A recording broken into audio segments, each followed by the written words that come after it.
You see how good Big 12 basketball is, but for some reason, ESPN is still only propping up the SEC. It's time to expose them for why they're doing this and put an end to it. This is Locked On Big 12.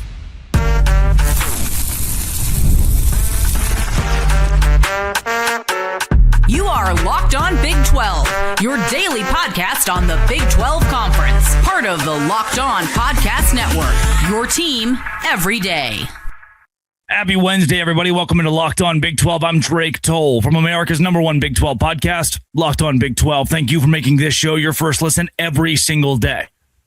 We will start with the terrorism that is the way Big 12 basketball is covered. The best conference in college basketball, but ESPN's like, they'll get 6 teams in. We have the best 6 teams in the country, much less 6 teams in the NCAA tournament. Then Darian Mensah. What does this mean for Texas Tech and BYU, Utah, Arizona, UCF, Cincinnati? Where are contracts and what do contracts mean in college football? We'll cover all that with the Big 12 squad. It's been brought to my attention that a lot of you didn't know what the Big 12 squad was or didn't know what the Big 12 squad is. Today, Jake Hatch is going to host because guess what? I'm recording this in the wee hours of the morning because my flight from Provo to Savannah, Georgia, where I live, got delayed a billion times, of course. I'm convinced that the worst people you know, ESPN executives, run the airlines right now and are scheduling these flights. It is infuriating. So I'm leaning on my guys today. I want you to see the best of the Big 12 squad. Jake Hatch leading the way of Locked On Cougars with Parker Ainsworth, Kevin Borba and company giving you knockout analysis about the Big 12 Conference of college basketball and how it's viewed from fan bases that are good at basketball and bad at basketball. That's the Big 12 squad's about. It releases every Thursday, but I want to release it on Wednesday morning to show you what you may be missing and what you should be dialed into every Thursday night. So, guys, if you hit subscribe, I get to keep my job. Guys, take it away. Welcome into the Big 12 squad, everybody. I'm Jake Hatch, host of Locked On Cougars. Our regular host right there is mobile this evening. That would be one Drake Toll wearing that jacket. I'm not sure you've taken that jacket off. Right here. Days, Drake, is that right? I am not. I'm very warm. Look, this is all that I have to say before I lose service in the boonies of Savannah. I hate the American airline system. They rigged this against me. Greg Sankey's in charge of the flights. He is patrolling them. Charlie Baker has something to do with this. And I'm late to the squad because my flight got canceled or moved or whatever it was. But I love you guys, and go Utah. Just kidding. Or maybe I'm not. All right, bye. Wistersill. That's Drake Toll checking in from the road. But everybody, thank you for tuning into the Big 12 squad. As always, please subscribe, rate, and review this show as well as whichever show you happen to frequent. I host Locked On Cougars. That right next to me digitally is Parker Ainsworth, host of Locked On Cougs, covering the Houston Cougars. Next to him, Derek Johnson, Locked On Jayhawks. He and I are mortal enemies this week with the Cougars and the Jayhawks set to square off in Fog Allen Fieldhouse. Then we got Cody Stovall, Locked On Oklahoma State, and the man, the myth, the legend is Kevin Borba, Locked On Buffs. Thank you to everybody for tuning in. Your first listening part of the Locked On Podcast Network, where, as we like to say, thank you for the Podcast Network. All right, guys. So Joe Lunardi and ESPN have taken the hint from ESPN's football coverage and are downgrading the best basketball conference in the country. Have you guys seen the latest projection Bracketology for the Big 12? I would say I think Houston fans have been paying attention for a long time because ESPN weirdly had Houston when they were like as high as 7th in the AP poll on the 3 line. And like that just doesn't math. I teach history, not math. That doesn't quite math. People have been paying attention to that in Houston for a minute because it feels like there is this slight being given to a conference that has 6 of the top 15s in the country right now. Well, and that's the problem right there, Ainsworth, is that you look at it, we have the top dogs in the league, obviously projected to be inside the field. But if you look at like kind of the I call it the bubble is the term to use, there's not a lot of teams. The West Virginias of the world, like some of these teams that are, you would think on the bubble. And Derek, I want your thought on this. What's going on here? Are they trying to like literally keep like the middle part of the Big 12 and like say, hey, get out of here?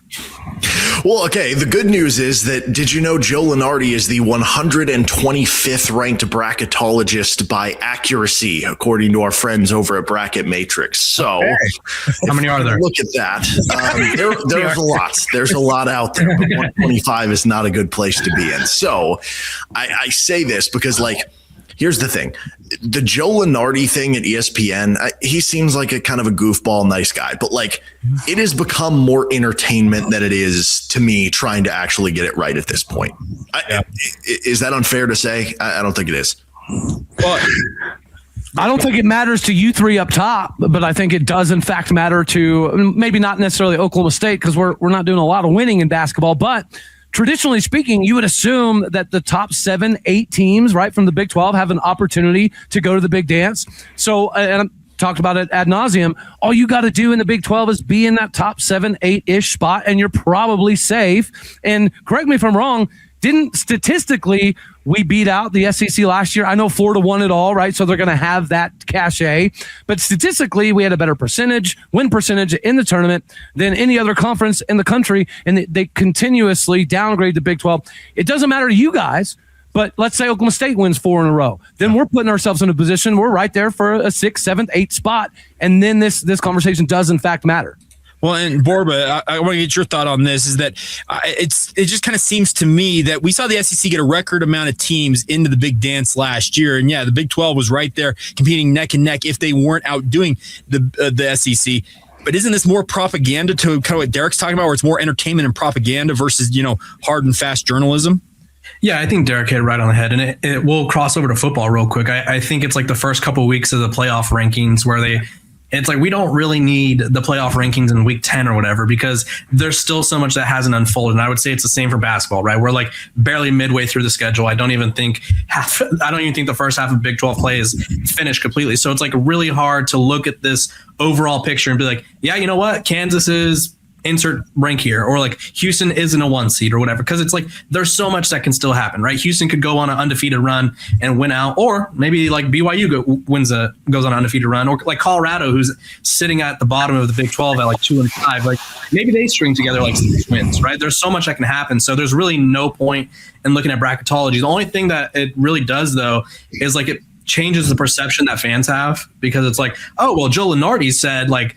In like Kansas, I'll just use them as an example. Joe Lunardi said Kansas is a 5 seed. And it's like, well, Joe Lunardi also is 125th in ranking these. And it's like, we look at like these rankings are just kind of shoved down our face because we have nothing else. And I think that's what sort of influences fans and too much.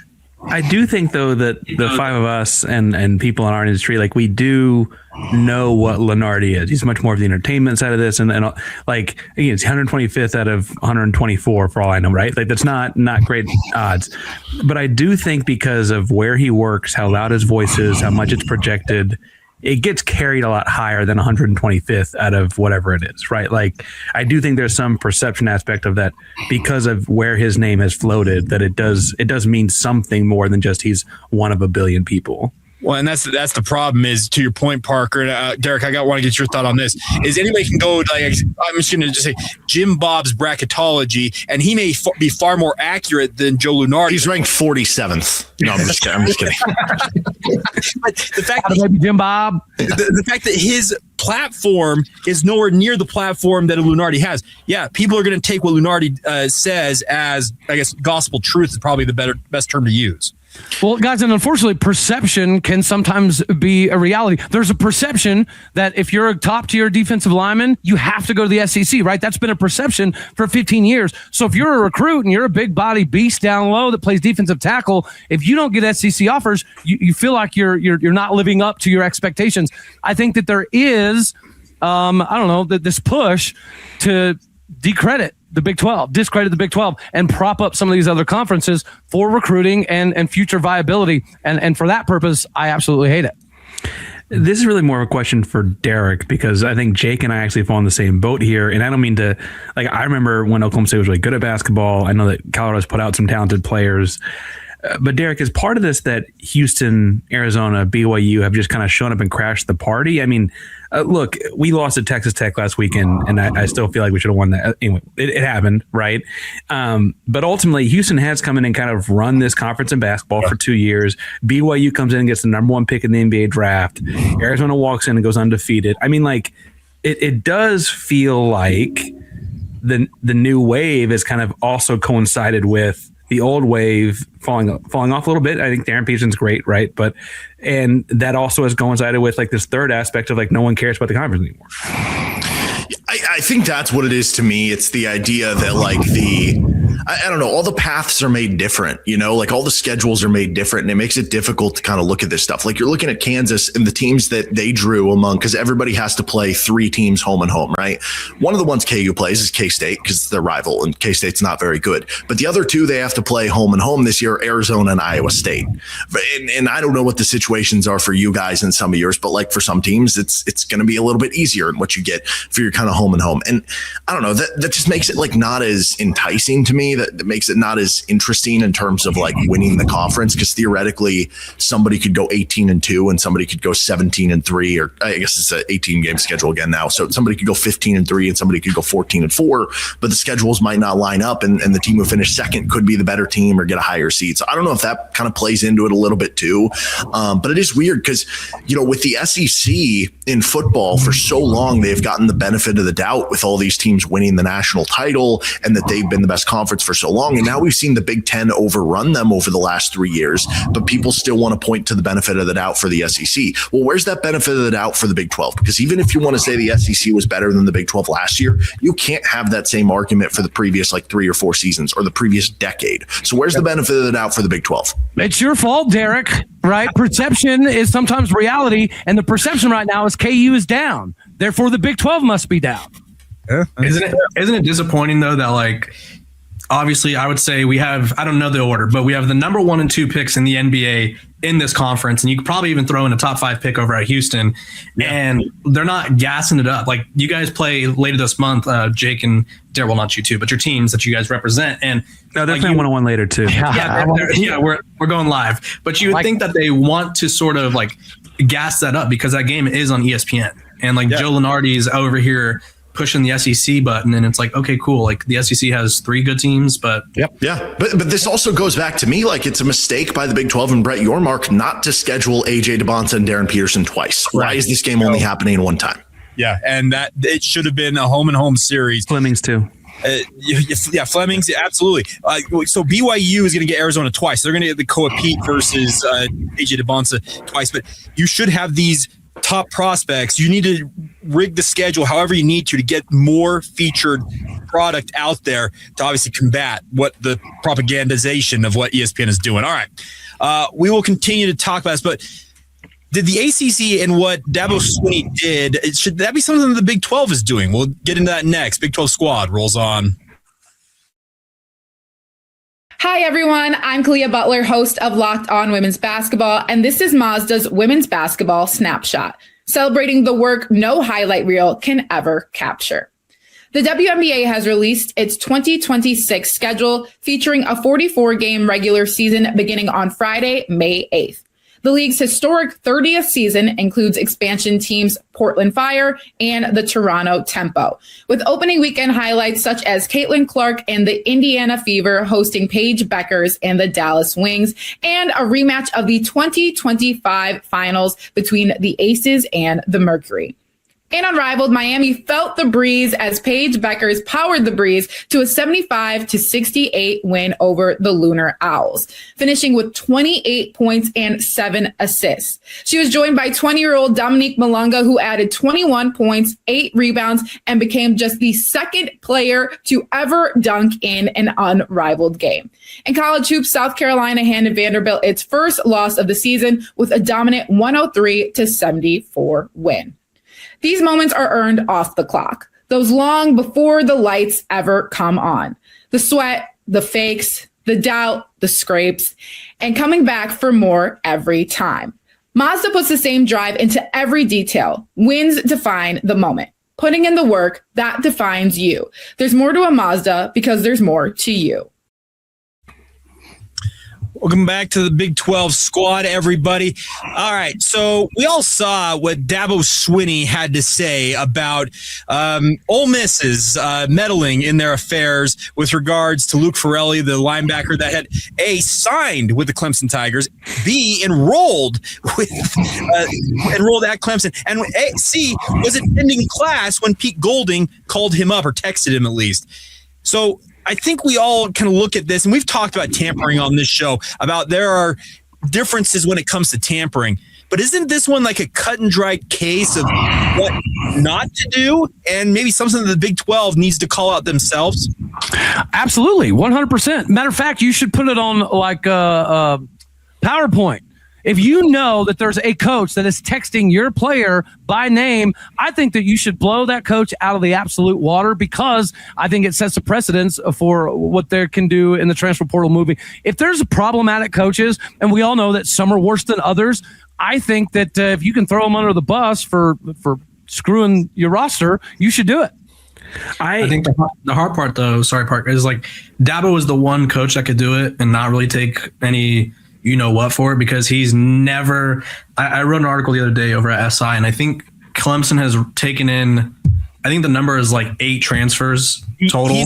He's tried to eschew doing the transfer portal thing, if at all. Yeah, so your point. Yeah, like, and their first 2 transfers were like glorified GAs. It was like Paul.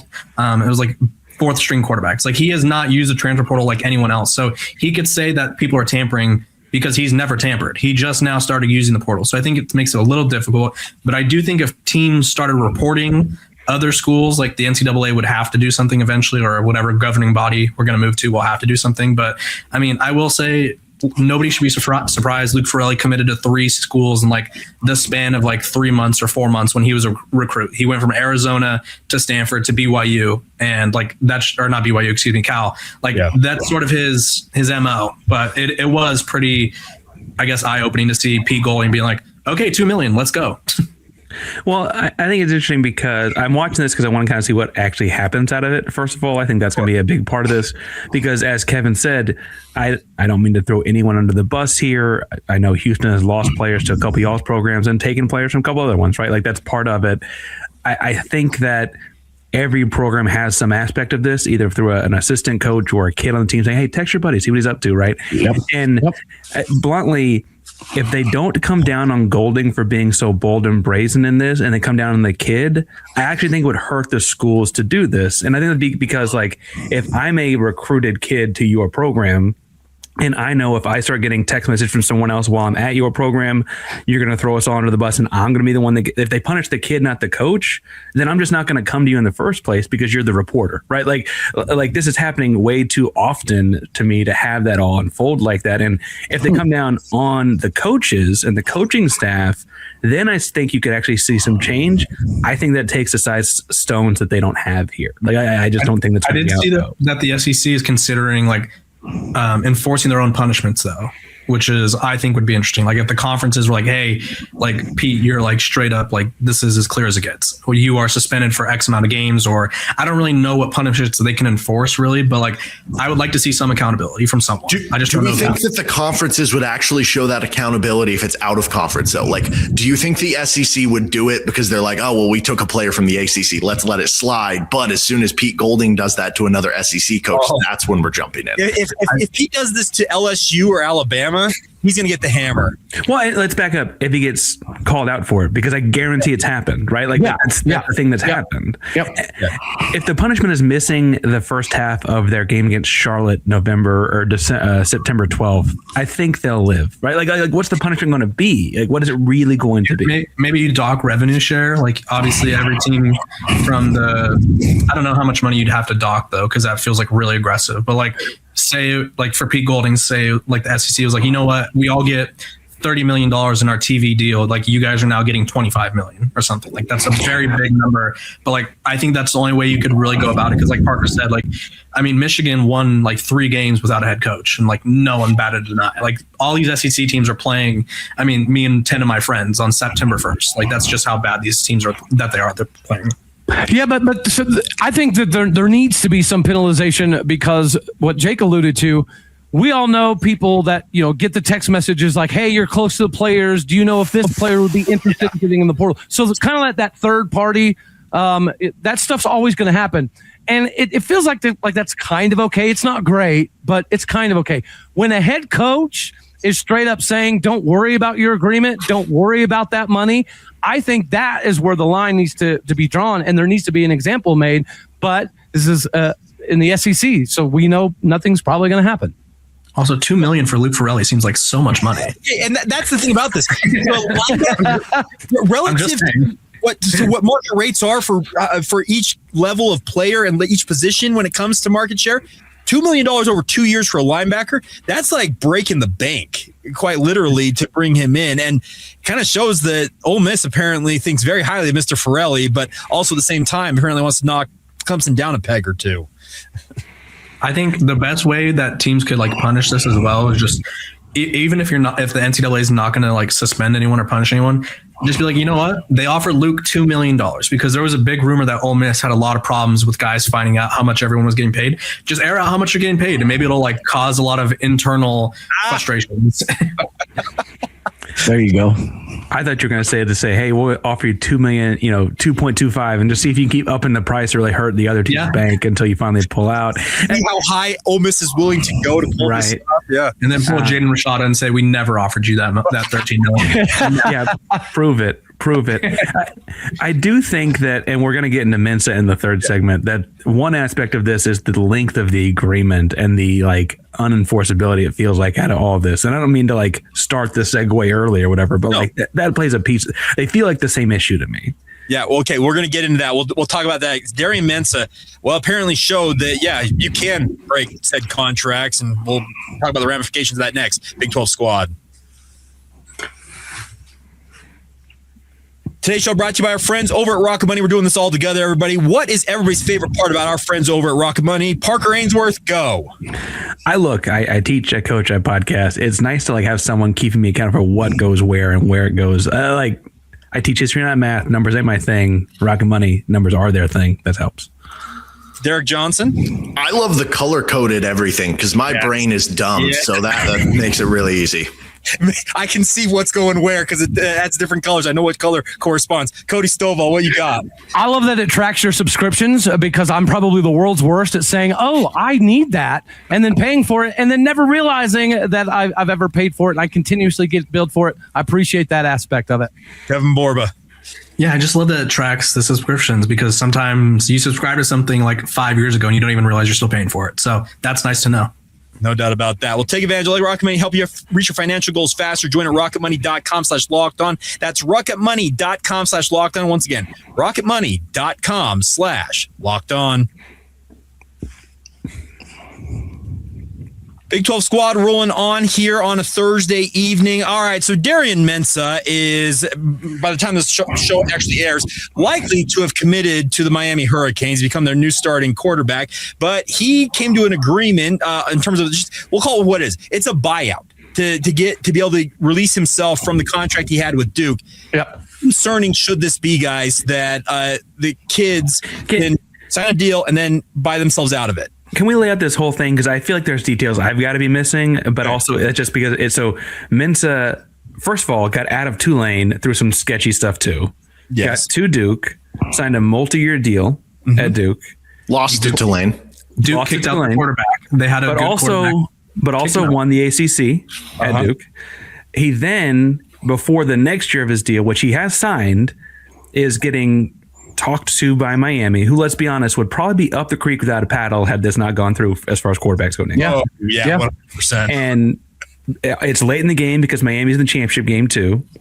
He then says he's getting out of that deal, and then it's now that goes to litigation, whatever. And it's like, actually, we're just gonna let you out of the deal. Let's all go our separate ways. And so Duke had pursued trying to get a temporary restraining order against him to prevent him from being able to go into the portal. That was denied by a judge. So therefore, he was cleared to go into the portal. But they were trying to argue that because he had signed this deal, they essentially retained the rights to any money he generated via NIL.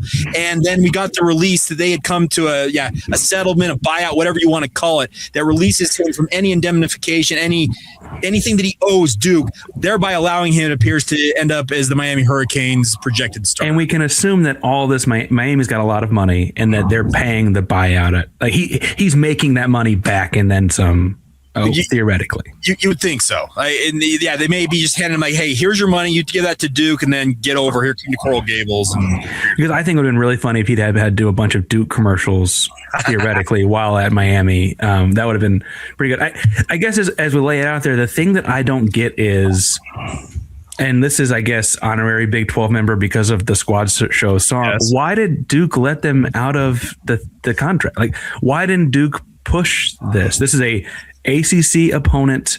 This is frankly, you won the conference and they made the playoffs. Someone I would think you would consider an adversary. Like, why did they let this happen? Especially with the DeMond Williams at Washington, like the precedent was there that he's stuck in having to come back. Although that's got to be an awkward situation, right? Right. Yeah, DeMond Williams is going to have to go back to Washington and rebuild some relationships, repair some relationships. It's going to take time to do that. But yeah, the precedent was there that Duke could have stood on what ground they had and forced him to remain in Durham. This is extremely problematic, guys. I'm sorry, Barbara. Go ahead. No, I was just going to say, we're probably going to say around the same thing, because the best strategy you can have, and Duke has one of the top law schools in America, the best strategy you can have is make this so annoying and difficult that the player doesn't want to do it, or they're just, but are you going to hold your quarterback hostage? And the other problem is it's systematic. He can unenroll as a student, and then they could figure out a way to pay him. It doesn't have to be NIL. It could be like, okay, cool, we're going to give your wide receiver X amount of dollars, and like there's always all these avenues to pay. So like whatever, who went to Tulane and beat Darian Mensah. Come on. Right. Left Right. BYU. Well, this is problematic for me because Drew Messmaker signed a 2-year deal. Yeah.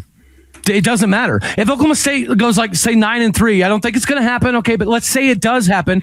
Not quite good enough to get to the Big 12 title game. Not quite good enough to get to the CFP. But obviously, from a 1-win team to a 9-win team, you have a roster that a lot of teams are going to want to pick apart of. And you would think that the 2-year deals and the 3-year deals would kind of rectify some of that. And then you see this happen, and it's like, oh, great. So all of these players that we signed to 2-year deals, does it even matter if Oklahoma State has a 9-3 season? Is any of it gonna matter? Are we gonna be able to keep any of them for the following season? Because we're not Miami, right? Well, and the one thing to pay attention to on the DeMond Williams thing, I forgot to add this in. Washington obviously said they were going to litigate this and they were going to essentially force him to remain in Washington. They also had the Big Ten behind them. The Big Ten threatened to sue him as well. Where this is an intra-conference deal, speaking of the ACC, Duke's got to be pissed the ACC didn't back them up. They've got to be upset that the ACC is allowing this to happen. Well, the ACC went with Miami, who we've always been whispering about, like they kind of want to leave that whole thing anyway, and they're kind of a bell cow. Like there may be more to that layer, Jake, than we're just hinting at here. But I guess that's my thing is like Duke really set a bad precedent here when it kind of felt like a strong one had just been set. Yeah. And I like Cody. Like, look, Houston's NIL is a deal where like we're trying to be competitive and let you come home and play at your home in Houston, right? Like that's part of it. We're building the program up. Fertitta's apparently more involved. Right? Like something fun. But also, like we've lost players. I mean, AJ Halsey went to LSU with a big payday. He's now going to be a top whatever draft pick as a safety, right? Like he was an all Big 12 player the year before for us. Go team, go! And I like AJ a lot. If this can happen, if the 2-year contract was kind of supposed to be a guardrail to that, and it seems like it's really like a good thing for the player because they know they have a 2-year contract on our end as a school, but it's not really a 2-year deal for us because they can just opt out of it and transfer as a student and be fine to play. And Kevin, to your point of like what's keeping them from transferring as a student, I'm not saying he can't take classes wherever. I'm saying he probably shouldn't be able to play football there. That's a different thing to me. I think. Well, and look at all the quarterbacks that departed from their schools in the Big 12 this offseason. Like, I don't know. True. Like, are you scared at all with the high-end quarterback recruit that you have coming in? Like, what are the odds he finishes his career? I know it's a little different, right? He's from the area and stuff, but like, that's got to be in the back of your mind, right? It's something people talk about, and frankly, when he committed and shut down his recruitment, and that was a big deal when he shut down his recruitment because he shut down, he canceled visits to Florida State and Texas when he did it. And people were like, he'll be coming one day anyway. Like that was a common thing. I think Keyshawn is particularly different. I will say that there are absolutely other high-end recruits on the Houston roster that I don't think are different, right? Like that's just the way that works.